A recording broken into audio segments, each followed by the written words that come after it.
இடம் பேரு ஊரு டைம் எல்லாமே ரியாலிட்டி தான். ஆனா நீங்க அப்படிலாம் காட்டுறதீங்க. இது இந்த எப்பவுமே இந்த கார்டு ஒன்று போடுவீங்களா, இந்த படத்துல வரதெல்லாம் எப்படின்னு அந்த மாதிரி ஒரு கார்டு ஒன்று போட்டு விட்டுருவோம். எதுக்காண்டி சொல்றேன்னா, நான் சொல்ல போற மேட்டர்ல பாதிக்கு மேல எல்லாம் இன்னும் கோர்ட்ல தான் சார் இருக்குது. நான் பாட்டுக்கு விளையாட்டா உண்மையை சொல்ல போய் நீங்க பாட்டுக்கு அது சீச படமா எடுத்து விட்டீங்கன்னு வைங்க. சிக்கா எடுத்தா நல்லாதான் இருக்கு. அதான் நம்ம ட்ரெண்ட் மாத்த போறோம் சார். இல்ல மாத்தணும் நல்ல வேலை போயிங்கன்னா அது ஒண்ணு புரியும். அதானே கேளுங்க சார். கோத்தோட பாக்கல சார். சொல்லுங்க சார். இந்த மேட்டருக்காண்டி வெளில வச்சுன்னு வைங்க, நம்மள மாதிரி இன்னசென்ஸ் ஆனவங்க மட்டும் இல்ல சார், பெரிய பெரிய போலீஸ் ஆபீசருங்க, அரசியல்வாதிங்க, வக்கீலுங்க, ஏன் சில ஜட்ஜி மாதிரி இல்ல போற மாதிரி அதுக்காண்டி தான் சொல்றேன் இந்த கார்டை போட்டு விட்டுருவோம்.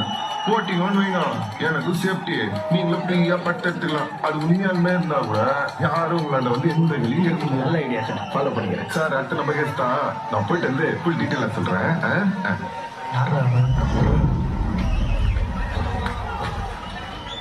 சார், நம்ம வயசுல யாரும் சார் நடிக்க புரியுமா? யாராவது இருப்பாங்களே, தனுஷன் நடிக்கிறாங்க சார். உங்க வேலையை லேட்டா போய் 2 வருஷம் எக்ஸ்ட்ரா போட்டா போறாங்க அவங்க.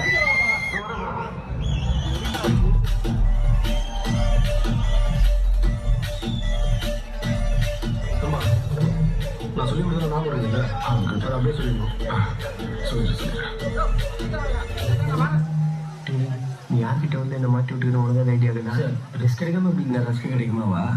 இந்த டைலாக் ஓன் படத்தில் வைப்பியா?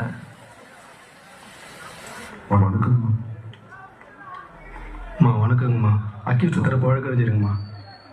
ஒரே நைட்ல 3 பேரை கொலை பண்ணிருக்கேன்னு போலீஸ் மேல கேஸ் பதிஞ்சிருக்காங்க. நீ அந்த குற்றத்தை ஒத்துக்கிறியா? அவங்க சொல்ற மவுடருக்கு எனக்கு இந்த சம்மந்தமும் இல்லைங்க. அன்னைக்கு நைட்டு பிரின்சிபலோட கேப்டன் போட்டாரு, பட்டு அந்த மவுடர்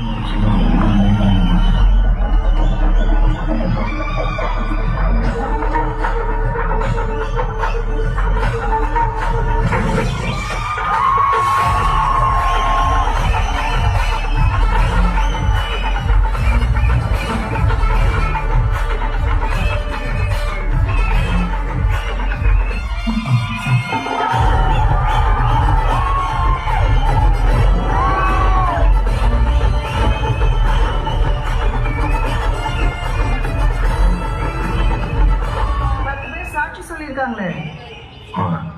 அது எல்லாமே புரியுங்கம்மா.